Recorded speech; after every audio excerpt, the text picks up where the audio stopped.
자, 오늘은 지난주에 이어서 하나님은 누구신가, 하나님은 어떤 분이신가에 대한 제목으로 계속 하나님에 대해서 한번 우리가 알아보겠습니다. 말씀을 통해서. 성경 말씀에 보면은 하나님에 대한 내용들이 성경 전체가 예수 그리스도에 대한 이야기라고 성경 기록되어 있습니다. 예수 그리스도가 곧 누굽니까? 성경을 우리가 구약을 보면은 여호와 하나님에 대한 이야기가 대부분이고, 여호와 하나님과 이스라엘 백성들 사이의 언약과 그 관계를 이야기하고 있는데, 신약에 와서 예수님이 너희가 영생을 얻고자 성경을 상고하거니와 그 성경이 곧 나에 대한 이야기다라는 성경 기록이 있습니다. 그러면은 예수님에 대한 이야기다. 그럼 구약의 여호와 하나님에 대한 이야기가 대부분인데도 불구하고 그분을 누구라고 이야기하냐는 것이죠. 자신을 향해서 나다 이 이야기를 하고 있는 거예요. 이사야서의 그 말씀들이 여러 번 수없이 나오고요. 나 외에는 구주가 없다. 예수님 오셔가 또 구주를 하시고, 이사야서에도 나 외에 구주가 없다. 구원자가 없다. 이렇게 이야기합니다. 그러면 예수님과 하나님이 다른 분이냐? 아니죠. 근데 오늘날 우리는 다른 분으로 가리킨다. 그렇게 믿으면은 큰일 난다. 다른 반석이 되어서 베드로의 고백처럼 주는 그리스도시고, 주님이 그리스도시고, 주님이 하나님의 아들이시다.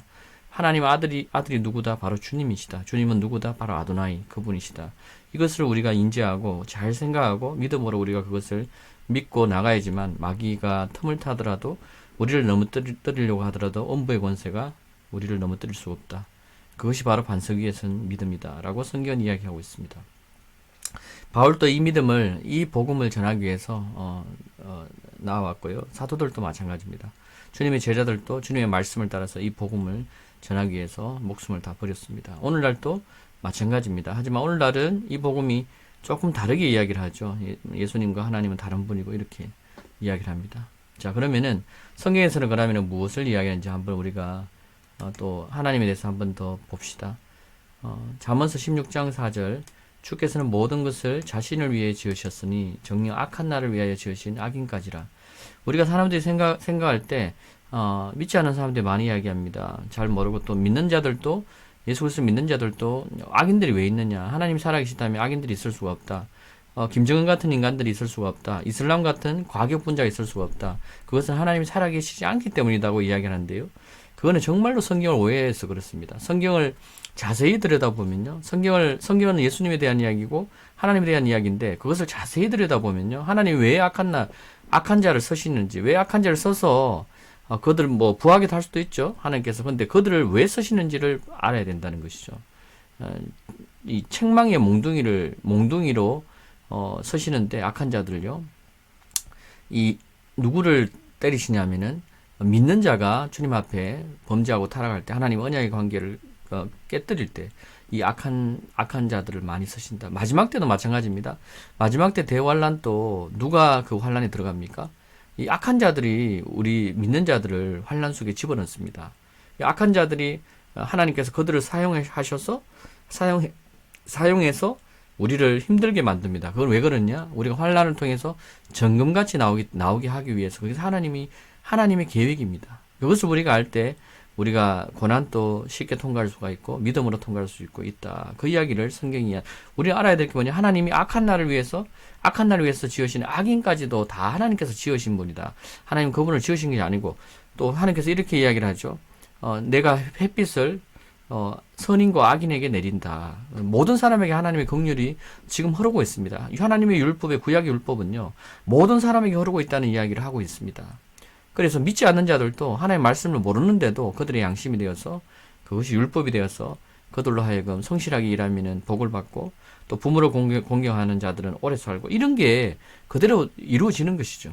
하지만 우리는 믿는 자로서 그 이상의 그 성령의 법을 따라, 믿음의 법을 따라 살아야 된다. 정말 그들이 하나님께서 주신 영생하는 생명을 주시고, 우리 안에 무엇이 있다? 바로 성령이 있는 것을, 누구에게 있다는 것을 이야기한다. 바로 이런 것을 알고 그것을 믿고 나아가는 자들에게 있다. 그 이야기를 성경이 거듭하고 있다는 것을 여러분들이 깨달으셔야 됩니다.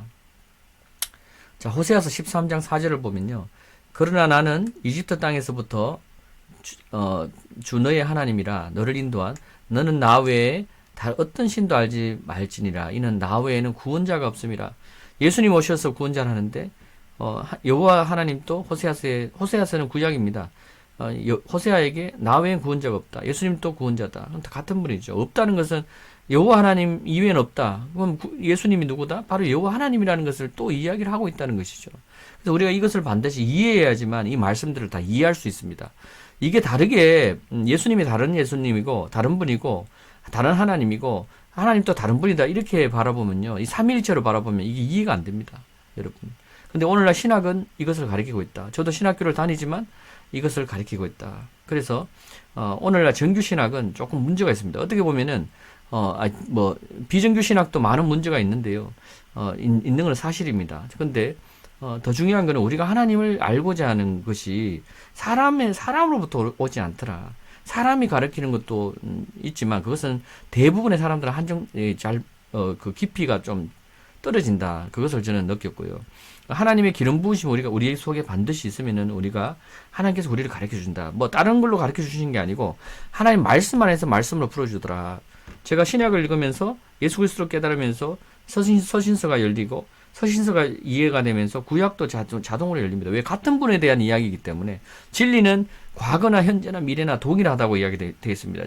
과거의 율법은 다르고요. 현재 율법은 다르다. 그것이 아니고 그 율법이 어떻게 적용되고 그 율법이 어떻게 변화되었고 신약에서 와서는 주님께서 어떻게 새 계명을 우리에게 주셨고 이런 것들을 우리가 이해해야지만 신앙생활을 제대로 할 수 있다. 그렇지 않으면 우리 율법에 빠질 수밖에 없고 우리는 헷갈려서 믿음이 오히려 더 헷갈릴 수밖에 없다. 그래서 하나님 말씀을 계속 먹어야 우리가 삽니다. 주님께서 우리에게 너희가 살려면은 이 육의 양식을 먹는 것이 아니고 그것은 육신이 사는 것이고 너희가 사는 것은 하나님의 말씀을 먹어야지만 산다. 사람이 떡으로만 살 것이 아니요 내 입에서 말하는 말로 산다. 주님께서도 말로 모든 마귀를 이기셨다. 믿음은 예수님의 말씀을 들음으로써 믿음이 생긴다. 모든 것이 하나님의 말씀입니다. 그래서 말씀을 읽지 않고 믿음이 생긴다든지 뭐 어디 가서 안수 받고 믿음이 생긴다든지 이것은 아니다. 우리가 안수 받는 거는 신약에 보면 그 사도행전에 여러 가지 나오는데 정말로 이 성령으로 충만한 이 사도들 그리스도의 정인된 그 자들이 안수할 때 그들에게 성령이 임하는 것들을 바라봅니다. 그래서 오늘날 그런 사람도 있지만 그렇지 않은 사람들도 많다. 그런 것을 여러분 이해하셔야 되고 정말로 진정으로 우리가 믿는 자를 우리가 따라가야 된다. 찾아야 된다. 그렇지 않으면 말씀을 붙들어야 된다. 또 기존의 목사님들의 교회의 말씀도 중요합니다. 그 말씀들을 늘 마음에 새기려고 하고 그것을 그 말씀을 주님의 말씀을 마음에 새기려고 해야 된다. 그 목사님들도 이 세상의 교훈들을 가져와서 많은 이야기를 합니다. 물론 그것이 도움이 되지만 그것보다는 하나님의 말씀을 내 마음에 새겨야 된다. 그 하나님의 말씀에 생명이 있다. 이것을 늘 생각하고 성경을 붙들어야 된다. 하나님의 말씀을 붙들어야 된다. 그 이야기를 다시 한번 여러분들에게 해주고 싶습니다. 그리고 주님께서 나 외에는 구원자가 없다. 분명히 이야기합니다. 나 외에 어떤 신도 없다. 근데 사람들은 우리 믿지 않는 자들은 많은 신들을 두죠. 저기에도 신도 있고 저기에도 신도 있고 이 일본에 가면 얼마나 잡신들이 많은지요. 뭐 온 사당마다 자기들이 원하는 것마다 다 신이 있다고 이야기합니다. 심지어 먹는 밥에도 신이 있고 뭐 없는 신이 없죠. 달걀에도 신이 있고 뭐 다 신이 있다는 거죠. 근데 주님께서는 나 외에 구원자가 없다. 아무리 너희가 신이라고 이야기해도 그것을 쫓아가 봐라. 그것이 돌이 너희를 구원하느냐? 불상이 너희를 구원하느냐? 마리아의 상이 너희를 구원하느냐? 예수의 상이 너희를 구원하느냐? 그렇지 않다는 거예요. 주님께서는 그 상을 만들지 말라, 우상을 만들지 말라. 심지어 출애굽기에 보면 주님은 자기를 향해서 하나님 본인을 향해서 나를 따라서 형상을 나의 형상조차도 만들지 말라고 하시는 분입니다. 왜? 사람 너무나 잘 하시기 때문에 그 사람들은요 뭔가 만들면 완전히 우상화시켜 버립니다. 지금 오늘날 뭐 정치를 보십시오. 뭐 문재인 우상화시키는 거 뭐 일도 아니죠. 뭐 지금 뭐 공수처법도 지금 거의 뭐 북한의 보위부법이나 뭐 다를 게 뭐 있습니까? 만들어서 이제 서서히 공산화 시키고 이제 사람들 사상 교육 시키고 어린이 그 사급 뭡니까? 어린이 일반 학원 제도도 지금 다 국유화로 시키지 않습니까? 그것은 왜입니까? 그냥 시키는 게 아닙니다. 그것을 어린아이들에게부터 벌써 이 세뇌를 하겠다는 어떤 국가의 이 개념을 갖고 있는 거예요. 그것을 모르면은 그것을 그냥 방치하고 계속 하게 됩니다. 그게 좌파들이 하는 일들이고. 그래서 우리는 어쨌든 성경을 바로 봐야 된다. 나 외에는 구원자가 없다. 그 어떤 것도 그것을 우리 마음에 들으면 안 됩니다, 여러분. 그것이 옳다고 이야기하면 안 됩니다. 하나님 말씀이 옳은 것이 없습니다. 하나님의 말씀이 기준이 되어서 우리가 그것을 판단하고 말해야 되지. 판단하지 말라고 성경에 되어 있는데 그것을 또 오해를 사람들이 많아요. 하나님 말씀으로 판단을 할 수 있습니다. 하나님 말씀 안에서 이것을 이야기할 수 있다는 거죠. 근데 오늘날 많은 그리스도인들이 아예 입을 뻥끗하지 않습니다. 그러면요, 성경에 있는 모든 이 선지자들이나 나온 사람들이 이 정치를 향해서 이사야 선지자도 정치를 향해서 싸웠고요. 정치의 그 문란함, 정치의 타락, 이 선지자의 타락, 거짓 선지자의 타락, 그 나라의 예루살렘의 타락 때문에 이 하나님께서 전혀 선지자 아닌 보통 사람들, 예레미야와 같은 이런 사람들 써서 누구를 부끄럽게 합니까? 왕과 자기 자칭 선지자라는 자들을 부끄럽게 하시는 분이 바로 하나님이시다. 그것을 우리가 알아야 된다. 여러분, 자, 제가 한 말씀 더 하면요. 요한복음 15장 23절인데, 나를 미워하는 자는 나의 아버지도 미워하느니라. 이 미워한다는 개념이 성경에 쭉 보면요. 이 하나님을 알려고 하는 마음, 그것이 아니고, 하나님에 대해서 관심이 없고, 하나님에 대해서 듣기 싫어하고, 이것을 하나님께서는 미워한다. 나를 미워한다. 근데 하나님이 우리를 만드셨는데, 우리가 미워하는 짓거리를 한다는 거죠. 정말로 지금 황당하죠. 이런 말을 해도 못 깨달으면 어쩔 수가 없지만 대부분 사람들은 깨닫지를 못합니다. 믿지 않는 사람들은 깨닫지를 못하기 때문에 어쨌든 성경이 이야기를 하고 있다. 이 말씀은 하나님의 말씀이다. 이 말씀으로 내가 내 말로 너희를 심판한다. 마지막 때 하나님께서 우리를 심판하시는데 그 백보자 심판이 있습니다. 그 사복음서와 계시록에 보면 있는데 그때 하나님께서 하나님의 본인의 말씀으로 우리를 심판하겠다고 성경 분명히 이야기하고 있다. 두려운 말씀이죠.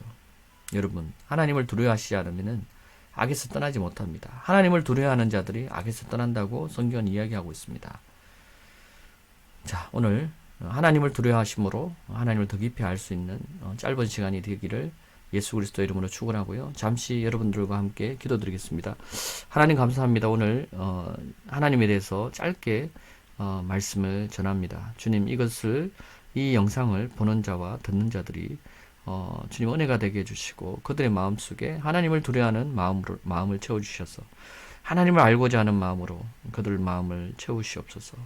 이 시간 성령께서 우리 마음을 주관하시고 인도하시길 간절히 원합니다.